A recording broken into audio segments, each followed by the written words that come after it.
Job, chapter 29. Job further continued his discourse and said, "Oh, that I were as in months past, as in the days when God watched over me, when his lamp shone upon my head, and when by his light I walked through darkness, just as I was in the days of my prime, when the friendly counsel of God was over my tent, when the Almighty was yet with me, when my children were around me, when my steps were bathed with cream, and the rock poured out rivers of oil for me. When I went out to the gate by the city, when I took my seat in the open square, the young men saw me and hid, and the aged arose and stood. The princes refrained from talking, and put their hand on their mouth. The voice of nobles was hushed, and their tongues stuck to the roof of their mouth. When the ear heard, then it blessed me, and when the eye saw, then it approved me, because I delivered the poor who cried out, the fatherless and the one who had no helper. The blessing of a perishing man came upon me, and I caused the widow's heart to sing for joy. I put on righteousness, and it clothed me. My justice was like a robe and a turban. I was eyes to the blind, and I was feet to the lame. I was a father to the poor, and I searched out the case that I did not know. I broke the fangs of the wicked, and plucked the victim from his teeth. Then I said, I shall die in my nest, and multiply my days as the sand. My root is spread out to the waters, and the dew lies all night on my branch. My glory is fresh within me, and my bow is renewed in my hand. Men listened to me and waited, and kept silence for my counsel.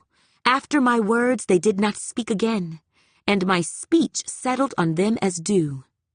They waited for me as for the rain, and they opened their mouth wide as for the spring rain. If I mocked at them, they did not believe it, and the light of my countenance they did not cast down. I chose the way for them, and sat as chief. So I dwelt as a king in the army, as one who comforts mourners. Job, chapter 30. But now they mock at me, men younger than I, whose fathers I disdained to put with the dogs of my flock. Indeed, what profit is the strength of their hands to me? Their vigor has perished. They are gaunt from want and famine, fleeing late to the wilderness, desolate and waste, who pluck mallow by the bushes, and broom tree roots for their food. They were driven out from among men. They shouted at them as at a thief. They had to live in the clefts of the valleys, in caves of the earth and the rocks. Among the bushes they brayed, under the nettles they nestled. They were sons of fools, yes, sons of vile men. They were scourged from the land. And now I am their taunting song. Yes, I am their byword. They abhor me. They keep far from me. They do not hesitate to spit in my face, because he has loosed my bowstring and afflicted me. They have cast off restraint before me. At my right hand the rabble arises. They push away my feet, and they raise against me their ways of destruction. They break up my path. They promote my calamity. They have no helper.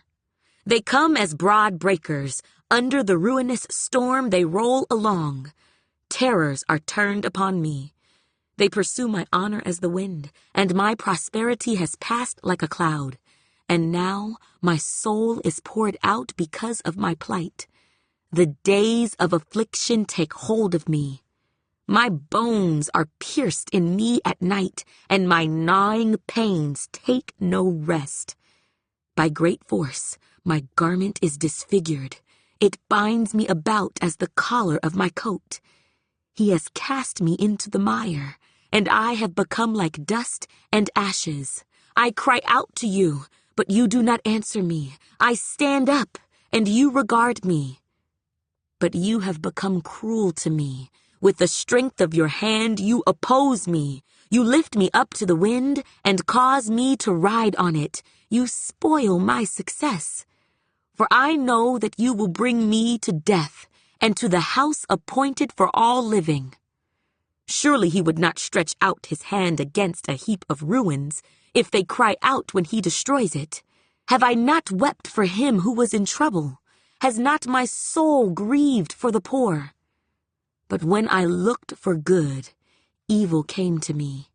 And when I waited for light, then came darkness. My heart is in turmoil and cannot rest. Days of affliction confront me. I go about mourning, but not in the sun. I stand up in the assembly and cry out for help. I am a brother of jackals and a companion of ostriches. My skin grows black and falls from me. My bones burn with fever. My harp is turned to mourning, and my flute to the voice of those who weep.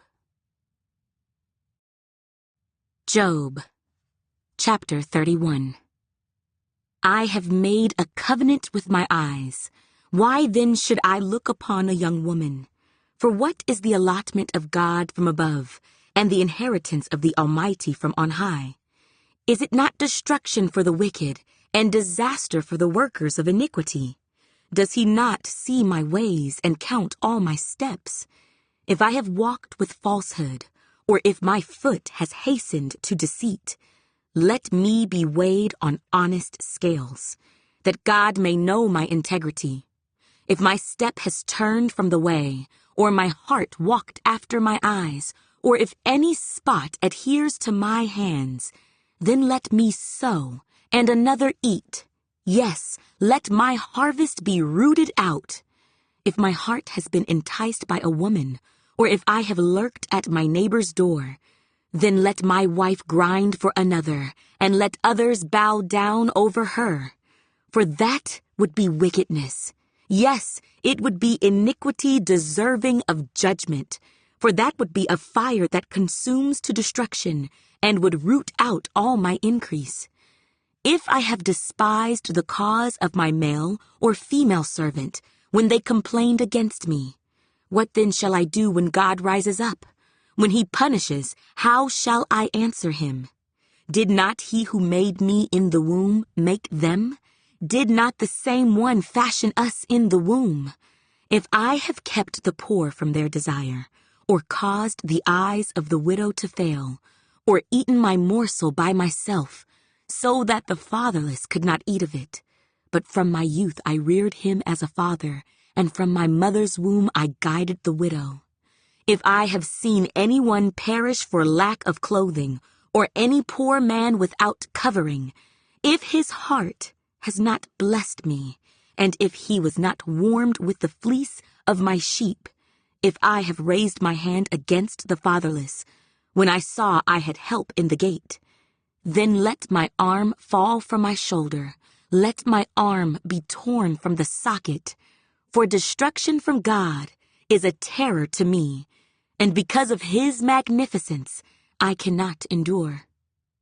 If I have made gold my hope, or said to fine gold, you are my confidence, if I have rejoiced because my wealth was great, and because my hand had gained much, if I have observed the sun when it shines, or the moon moving in brightness, so that my heart has been secretly enticed, and my mouth has kissed my hand, this also would be an iniquity, deserving of judgment, for I would have denied God who is above. If I have rejoiced at the destruction of him who hated me, or lifted myself up when evil found him, indeed, I have not allowed my mouth to sin by asking for a curse on his soul. If the men of my tent have not said, who is there that has not been satisfied with his meat? But no sojourner had to lodge in the street, for I have opened my doors to the traveler. If I have covered my transgressions as Adam, by hiding my iniquity in my bosom, because I feared the great multitude and dreaded the contempt of families, so that I kept silence and did not go out of the door. Oh, that I had one to hear me. Here is my mark. Oh, that the Almighty would answer me, that my prosecutor had written a book. Surely I would carry it on my shoulder and bind it on me like a crown. I would declare to him the number of my steps. Like a prince, I would approach him. If my land cries out against me, and its furrows weep together, if I have eaten its fruit without money, or caused its owners to lose their lives, then let thistles grow instead of wheat, and weeds instead of barley. The words of Job are ended. Job, chapter 32. So these 3 men ceased answering Job, because he was righteous in his own eyes. Then the wrath of Elihu, the son of Barachel the Buzite, of the family of Ram, was aroused against Job. His wrath was aroused because he justified himself rather than God. Also against his 3 friends his wrath was aroused, because they had found no answer, and yet had condemned Job. Now because they were years older than he, Elihu had waited to speak to Job. When Elihu saw that there was no answer in the mouth of these 3 men, his wrath was aroused. So Elihu, the son of Barachel the Buzite, answered and said, I am young in years, and you are very old. Therefore I was afraid, and dared not declare my opinion to you. I said, age should speak, and multitude of years should teach wisdom. But there is a spirit in man, and the breath of the Almighty gives him understanding. Great men are not always wise, nor do the aged always understand justice. Therefore I say, listen to me. I also will declare my opinion. Indeed, I waited for your words. I listened to your reasonings, while you searched out what to say. I paid close attention to you, and surely not one of you convinced Job, or answered his words, lest you say, we have found wisdom. God will vanquish him, not man. Now he has not directed his words against me, so I will not answer him with your words. They are dismayed and answer no more. Words escape them. And I have waited because they did not speak, because they stood still and answered no more. I also will answer my part. I too will declare my opinion, for I am full of words. The spirit within me compels me.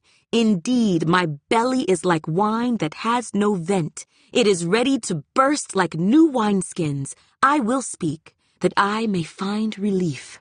I must open my lips and answer. Let me not, I pray, show partiality to anyone, nor let me flatter any man, for I do not know how to flatter, else my Maker would soon take me away. Job, chapter 33. But please, Job, hear my speech, and listen to all my words. Now I open my mouth. My tongue speaks in my mouth. My words come from my upright heart. My lips utter pure knowledge. The Spirit of God has made me, and the breath of the Almighty gives me life. If you can answer me, set your words in order before me. Take your stand. Truly I am as your spokesman before God. I also have been formed out of clay. Surely no fear of me will terrify you, nor will my hand be heavy on you. Surely you have spoken in my hearing, and I have heard the sound of your words, saying, I am pure, without transgression. I am innocent, and there is no iniquity in me. Yet he finds occasions against me. He counts me as his enemy. He puts my feet in the stocks. He watches all my paths. Look, in this you are not righteous. I will answer you, for God is greater than man. Why do you contend with him? For he does not give an accounting of any of his words. For God may speak in one way or in another, yet man does not perceive it. in a dream, in a vision of the night, when deep sleep falls upon men, while slumbering on their beds, then he opens the ears of men and seals their instruction. In order to turn man from his deed and conceal pride from man, he keeps back his soul from the pit and his life from perishing by the sword. Man is also chastened with pain on his bed, and with strong pain in many of his bones, so that his life abhors bread, and his soul succulent food. His flesh wastes away from sight, and his bones stick out which once were not seen. Yes, his soul draws near the pit, and his life to the executioners. If there is a messenger for him, a mediator, one among 1,000, to show man his uprightness, then he is gracious to him, and says, "Deliver him from going down to the pit. I have found a ransom. His flesh shall be young like a child's. He shall return to the days of his youth. He shall pray to God, and he will delight in him. He shall see his face with joy, for he restores to man his righteousness." Then he looks at men and says, "I have sinned and perverted what was right, and it did not profit me." He will redeem his soul from going down to the pit, and his life shall see the light. Behold, God works all these things, twice in fact, 3 times with a man, to bring back his soul from the pit, that he may be enlightened with the light of life. Give ear, Job. Listen to me. Hold your peace, and I will speak. If you have anything to say, answer me. Speak, for I desire to justify you. If not, listen to me. Hold your peace, and I will teach you wisdom.